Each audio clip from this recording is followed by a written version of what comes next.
Biz sadece Osman Bey'in hatunu ve uğruna ölecek neferleri değiliz. Kurulacak Göklü Devlet'in analarıyız.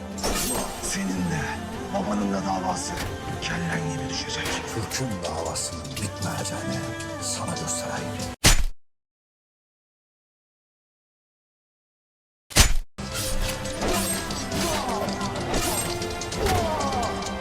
Son Türk ölmeden Türk'ün davası asla bitmez.